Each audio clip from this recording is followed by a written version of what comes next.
for self-confidence. And as we release from our mind, heart, body, spirit, the insecurity that we have been carrying for years. You just visualize it falling away. Visualize yourself laying it down. That you don't have to carry that weight of insecurity any longer. And then just picture yourself dancing freely. What would it mean to release insecurity? What would it look like to stand in your power, in your truth, to dance in it, to laugh in it, to be in it? And cleansing breath.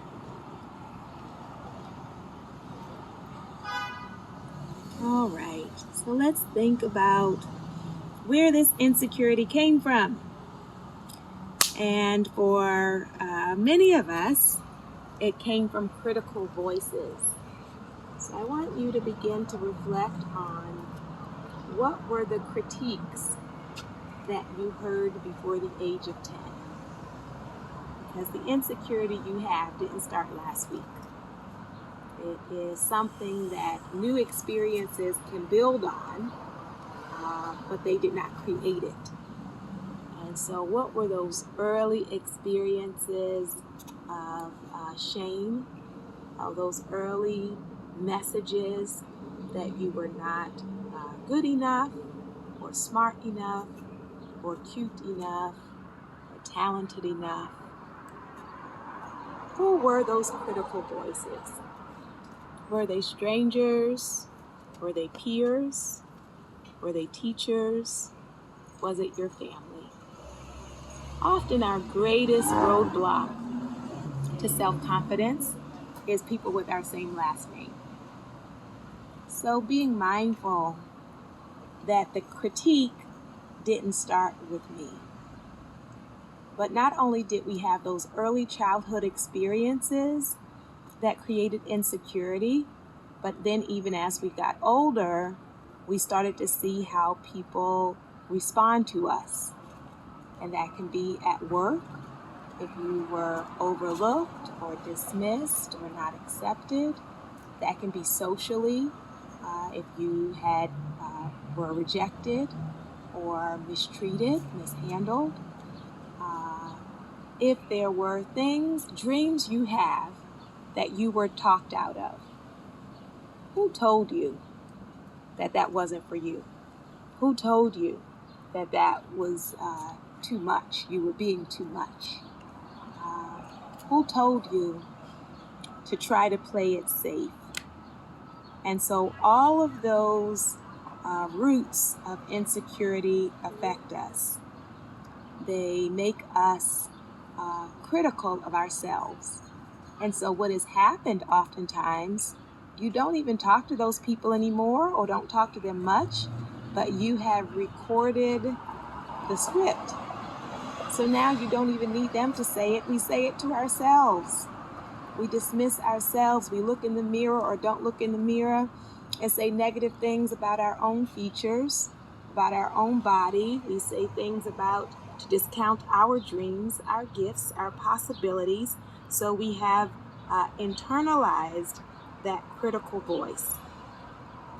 And when we are insecure, it leaves us not only feeling like we are less, and I want you to know there are different domains. Even when we say self-esteem, there are different domains, different categories. So you might feel like you're good in some areas, but then there's some other areas where the insecurity is great.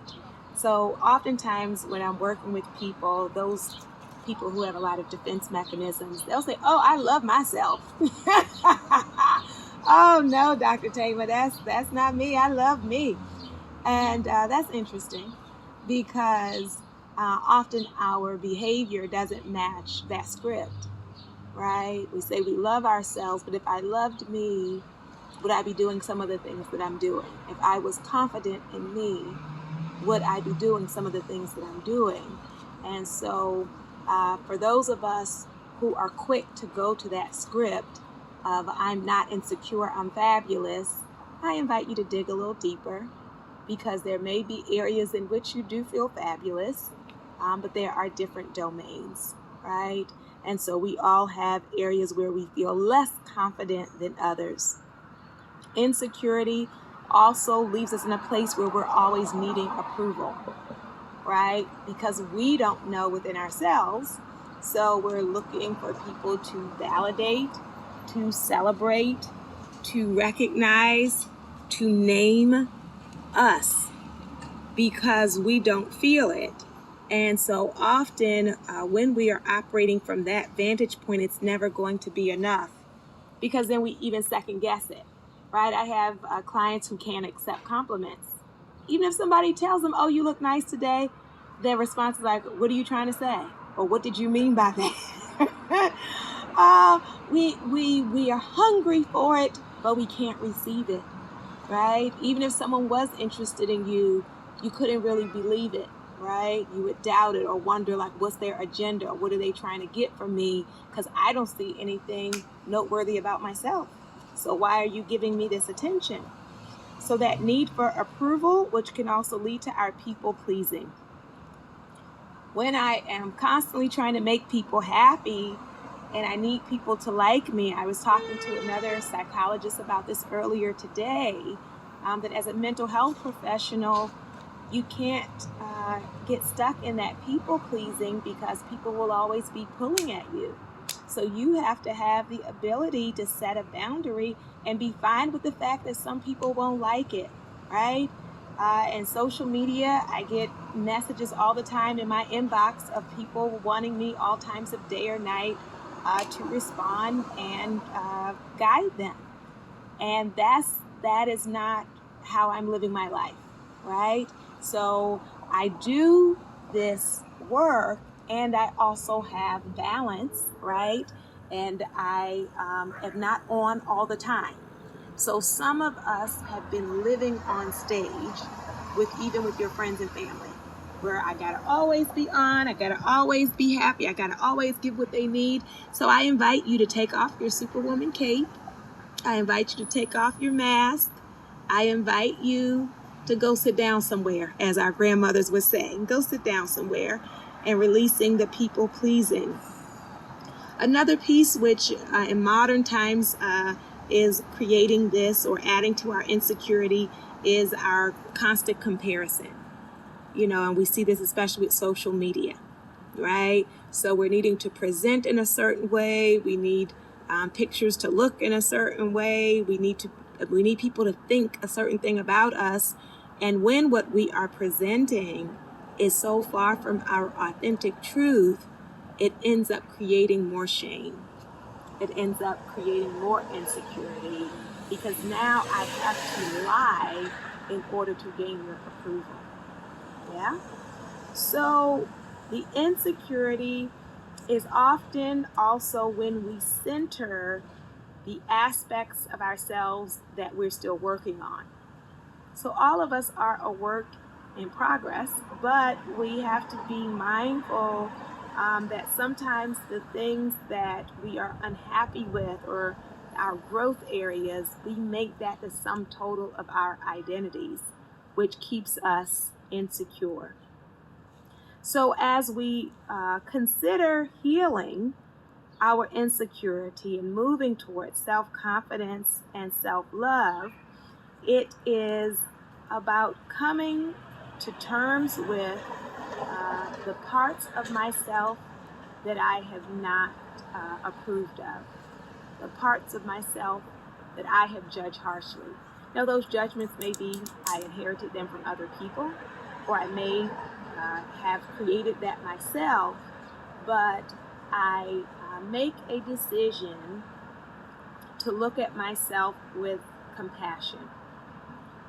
I make a decision to extend to myself grace, right? Many times we give that to others, but what about for ourselves? Because when I look at myself with compassion, I also look at myself with balance. To know there are some things I missed, but there were some things that I did well, right? When I look at myself with balance, it helps me to feel more secure because I am seeing the truth about who I am, and for me to start to accept the different aspects of myself. So the plain way of me saying that is stop lying to yourself.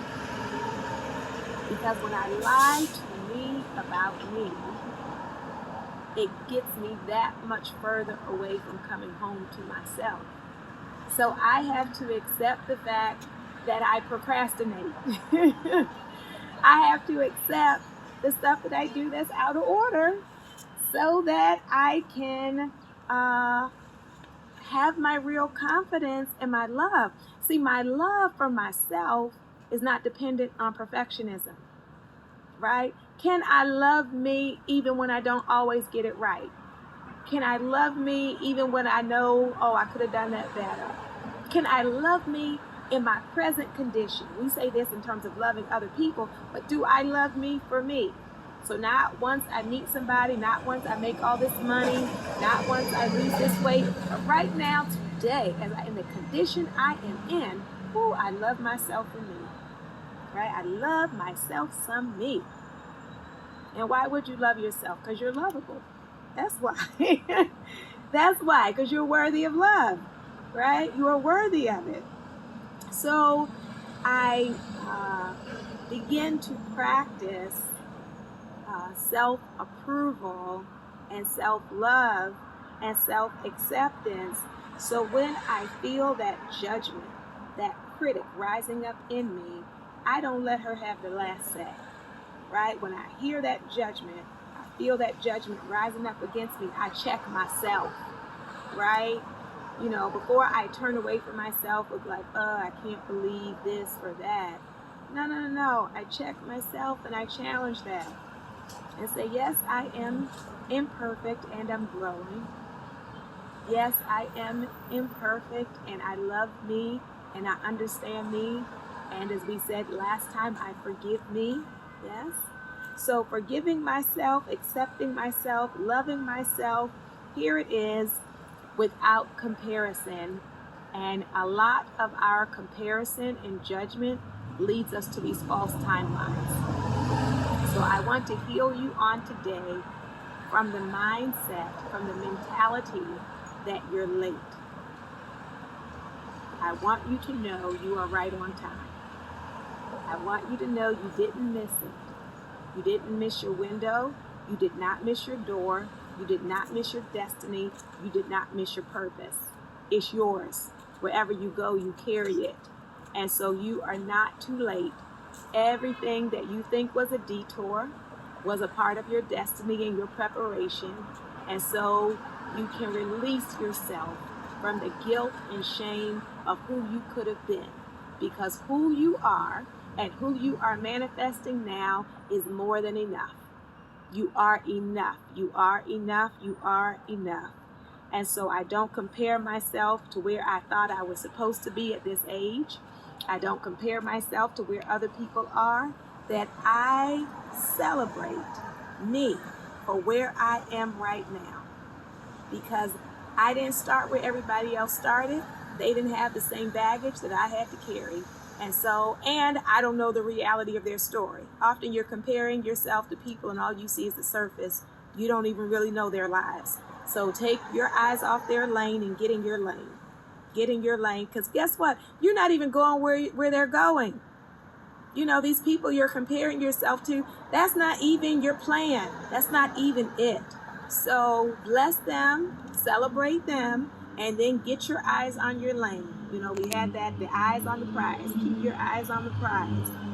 And so a part of me healing my insecurity is learning to trust this moment, this present moment, right? So instead of my regret for the past, right, I feel bad because of yesterday, or my fear for the future, right? So I remove regret from the past, fear for the future, and I sit right here in this moment.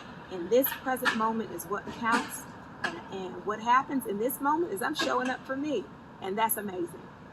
I'm showing up for me, and that's noteworthy, and that's praiseworthy. I'm showing up for me, and I love that about myself, that I continue to show up for myself. So as we look at the different ways in which we can heal, the different ways in which we can go forward, we have to recognize those phrases when they come up within us. What does the insecurity sound like? It sounds like, that's so stupid, I can't believe I did that. It shows up with, I wish I looked like her, or I wish I looked like him, or I would be cute if, I never get anything right. That's your insecurity speaking, and it's a lie, right? What happens is we highlight our failures and overlook our successes. So you have to interrupt and disrupt this script that's all or nothing, right? Nobody will ever want me, right? That's an overgeneralization. You might not be everybody's cup of tea, and that's fine, right? Not everybody's going to appreciate us, but let's get out of the nobodies or nothing, right? I'm always failing. I'm a loser. Nobody wants to be my friend. Well, if there is any truth to be had, it's I've had challenges making friends because, and then you want to dig deep and figure out what that's about, right? Has it been not being trustworthy? Has it been you being closed off? Has it been they've been meeting your wounds and not meeting you? Yes. Or have you been trying to make friends with the wrong people? Sometimes you're chasing after people who have nothing in common with you. So release them. This idea that I'll never be able to be well, I'll never be able to stop drinking, I'll never be able to stop smoking, I'll never be able to stop overeating. What's the point of even trying? All of that is your insecurity script. So when you feel that rising up in you, you have to talk back to it, right? You have to talk back to it. And I don't mean just sitting in your car talking to yourself. I mean, from the standpoint of cognitive psychology, I recognize what we call a cognitive distortion, a distorted thought, and then I look at the evidence that supports it, and then I look at the evidence against it, right? Because a lot of these statements that we're holding on to are not true, So instead of me just embracing them and believing them, instead I have to refute them. I have to go up against them and say, I am not going to let my insecurity sabotage me at work. I'm not going to let my insecurity sabotage my relationships, that I am going to begin telling myself the truth. So this issue of self-confidence and self-love, when we look at self-love, it is recognizing that every person on the planet is worthy of love, is deserving of love. And the people who did not show you love, sometimes it was they were caught up with their own wounds. They were distracted by their own pain, so they couldn't show up for you in the way that you deserved. So let me clarify this. We don't always get what we deserve, right? So you are worthy of love. Whether the love has showed up or not is a different question. But it not showing up is not the same as you are unworthy or unlovable. Yes? So I recognize as a person on the planet, I am worthy of love, of care, of compassion, and I start by giving it to myself. I start by giving it to myself. In terms of recognizing that we have been imperfect, I think we have to take an honest assessment at what are the things that you think disqualify you from being worthy of love. And whatever these things are that you feel disqualify you, are you applying that standard to everyone in that category? Right? So whatever this thing you did, or whatever this thing is about you that you feel makes you unlovable or unworthy of love, that we have to really challenge that. We have to really challenge it.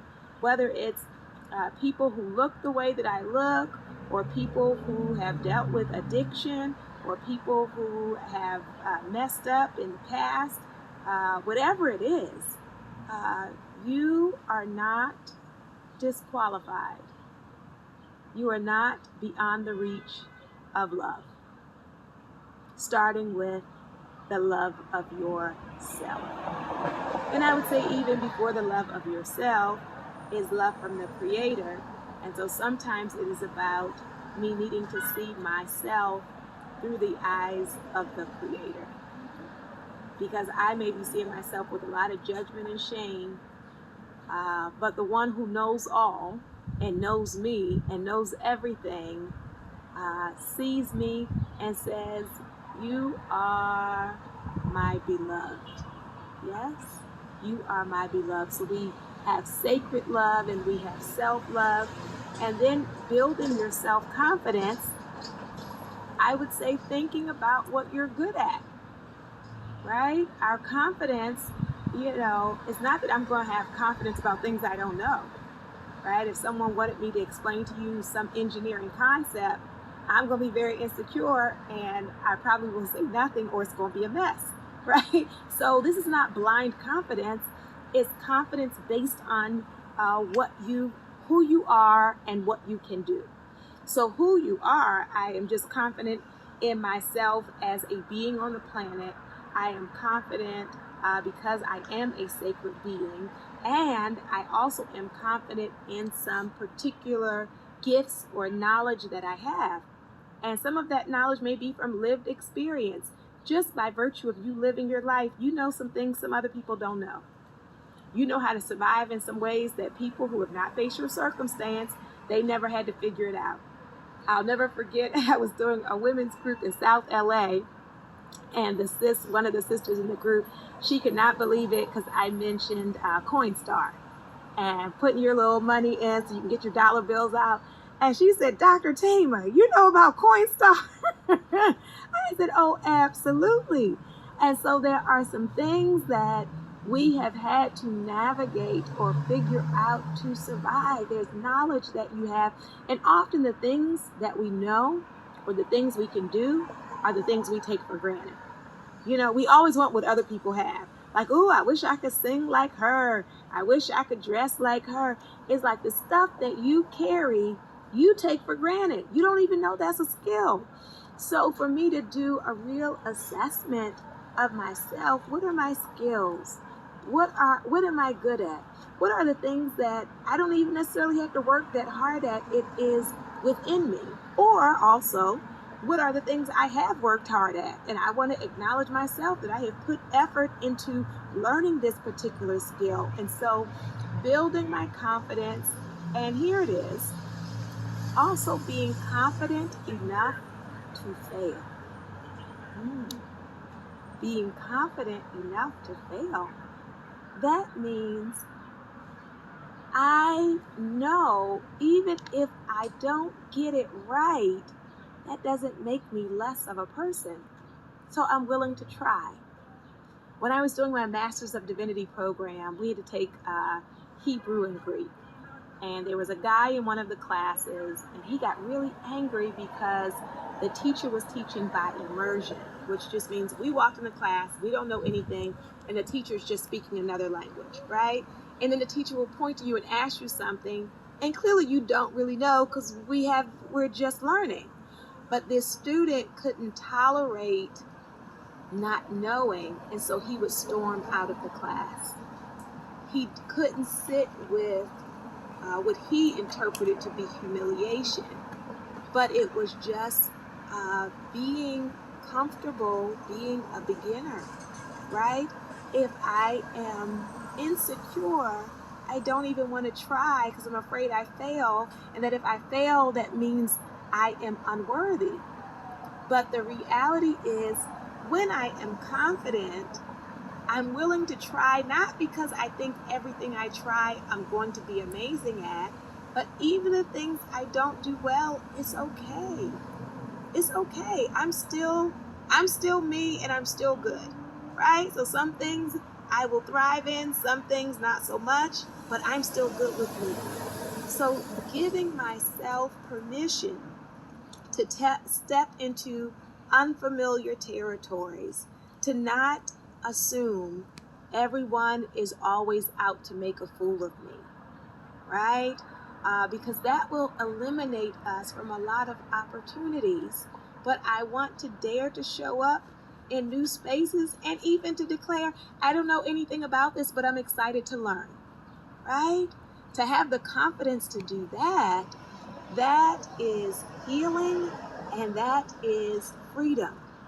And so what I want to invite you to do this week, in behavioral psychology, there is a term called as if, acting as if. So instead of waiting until you mentally catch up and you build your confidence in your mind and then you start living differently, behavioral psychology says start acting like it now, and in your behavior you will activate a mental shift. Yes? So I want you this week to act as if you believe in yourself. So what would you do this week if you were confident? Let's make pretend. Pretend you're confident. Would you go for the job interview? If you were confident, would you ask that person for their phone number? If you were confident, would you raise your hand in class? If you were confident, would you tell your mate how you really feel? If you were confident, what would you do differently? Would you not just let people cut in front of you if you were confident? So this is our behavioral activation, and you will discover that in doing the behavior of a confident person, you will build your confidence. And so it is not for us to always stay in the mode of acting as if, because then it never feels authentic. But as you act as if, I want you to be open to the experience impacting your mind. That as I act as if, that I start to reassess my thoughts about myself. Because you really are capable, you really are lovable, you really are worthy, and the voice in you that is saying, no, I'm not, or she doesn't know me, I want you to operate in your power and speak back to that voice and say, you don't have the final say here. I am leaning toward, walking toward my confidence and my love for myself, because those who tried to break my spirit, and those who did, because some of us have to be honest, some people did break your spirit, break your heart, right?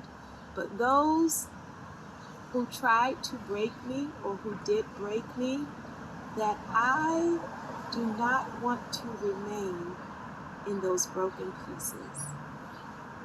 So I gather myself like stained glass, yeah? I gather all the different pieces, the fragments of myself, and I am putting me back together again with confidence. So I invite your soul to tell your heart, mind, body, and spirit, welcome home.